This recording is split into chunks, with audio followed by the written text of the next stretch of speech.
Believe it or not, a single duck almost destroyed video games. In the early 1980s, arcades were everywhere. Kids and adults alike pumped quarters into Pac-Man, Donkey Kong, and Galaga. The future of gaming was bright. But then came the crash of 1983. The industry collapsed, and one unlikely culprit waddled out of the wreckage: Howard the Duck. Before the crash, the video game industry was booming. Arcades were cultural hubs, buzzing with excitement and energy. These neon-lit spaces were where friendships were forged, rivalries were born, and high scores were the ultimate bragging rights. The sound of coins clinking and the sight of flashing screens were ubiquitous. Home consoles like the Atari 2600 were incredibly popular. Families gathered around their television sets, mesmerized by the pixelated adventures unfolding on the screen. The Atari 2600 wasn't just a gaming console, it was a revolution in home entertainment, bringing the arcade experience into living rooms across the world. Games like Space Invaders and Pac-Man were more than just games, they were phenomena. These titles captivated the imagination of millions, becoming cultural icons. Space Invaders introduced players to the thrill of defending Earth from alien invaders, while Pac-Man's maze-chasing antics became a global obsession. These games transcended the screen, influencing music, fashion, and even language. Companies rushed to cash in on the craze, flooding the market with new consoles and games. The shelves were packed with a dizzying array of options, each promising the next big hit. The competition was fierce, and everyone wanted a piece of the lucrative video game pie. But this rapid growth had a dark side. The rush to produce and sell led to a significant drop in quality. Gamers found themselves increasingly frustrated with poorly designed and hastily produced titles. The once thriving industry began to show cracks as consumer trust waned. Quality control became an afterthought. The market was flooded with subpar games that were often unplayable. Disappointed gamers discarded these cartridges, leading to growing piles of electronic waste. The industry's reputation took a hit as the focus shifted from innovation to sheer volume. Companies churned out games as quickly as possible, often relying on licensed properties to drive sales. Popular movies, TV shows, and even celebrities were hastily adapted into video games, regardless of whether the gameplay was any good. The goal was to capitalize on existing fan bases rather than create quality experiences. They didn't care if the games were good. The priority was to get products on the shelves and into the hands of consumers. This short-sighted approach led to a glut of disappointing titles, further eroding consumer confidence. They just wanted a piece of the pie. The focus on profits over quality ultimately led to the industry's downfall, setting the stage for one of the most significant crashes in entertainment history. The lessons learned from this era would shape the future of gaming for decades to come.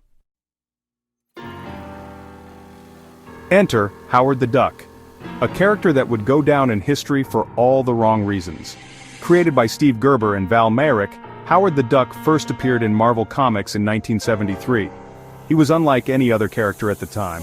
Howard was a cynical, anthropomorphic duck trapped in a human world. His adventures were satirical, poking fun at both society and the superhero genre.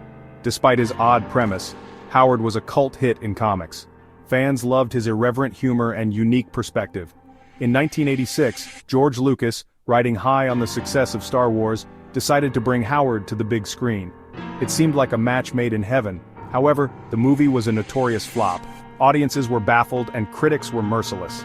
Critics and audiences alike hated it. The film was criticized for its bizarre tone, poor special effects, and lackluster script.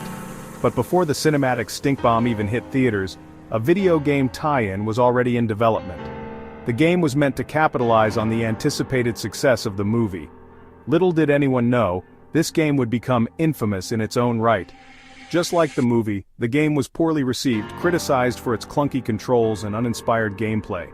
The failure of both the movie and the game marked a significant moment in pop culture history.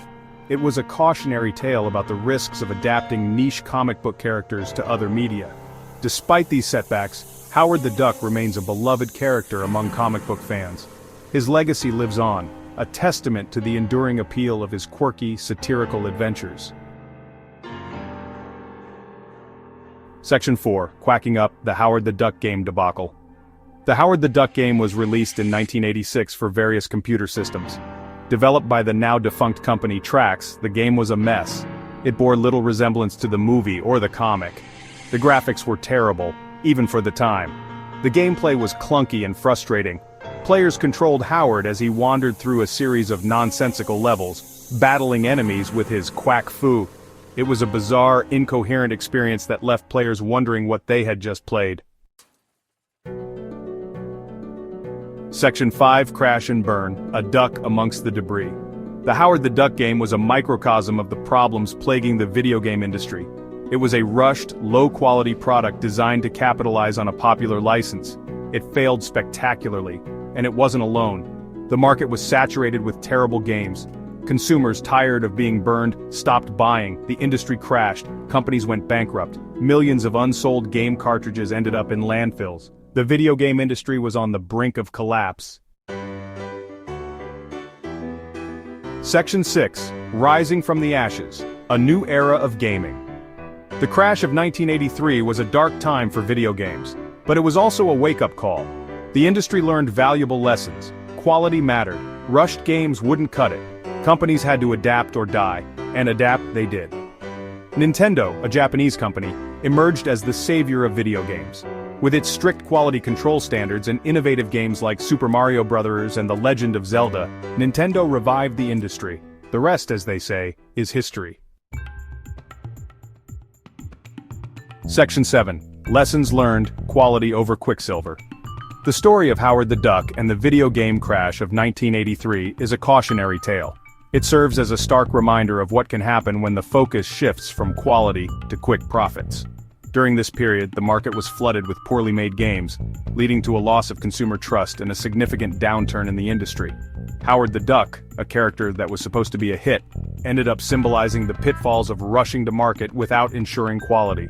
It reminds us that success can be fleeting. The video game industry, which was once booming, found itself on the brink of collapse. Companies that were once giants in the field faced bankruptcy, and many developers lost their jobs.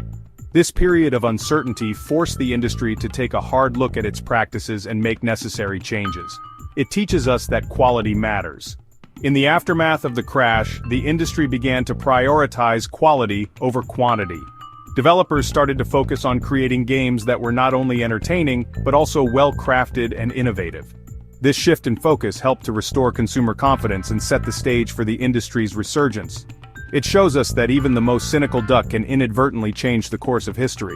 Howard the Duck, despite being a commercial failure, played a crucial role in highlighting the flaws within the industry. His story became a lesson in the importance of taking the time to create something of value. The video game industry learned its lesson. The crash of 1983 was a wake-up call that led to significant changes in how games were developed and marketed. Companies began to implement stricter quality control measures and invested more in research and development. This new approach not only saved the industry but also paved the way for the creation of some of the most iconic games in history. It rebuilt itself into the multi-billion-dollar industry it is today. And Howard the Duck? He remains a cult figure, a reminder of a time when video games almost went extinct. His legacy is a testament to the resilience of the industry and its ability to learn from its mistakes. He remains a cult figure, a reminder of a time when video games almost went extinct. Howard the Duck's story continues to be a topic of discussion among gaming enthusiasts and serves as a cautionary tale for future generations of developers, and a reminder that sometimes the biggest flops can teach us the most valuable lessons. The story of Howard the Duck and the video game crash of 1983 is a powerful example of how failure can lead to growth and innovation. It underscores the importance of learning from mistakes and continuously striving for excellence.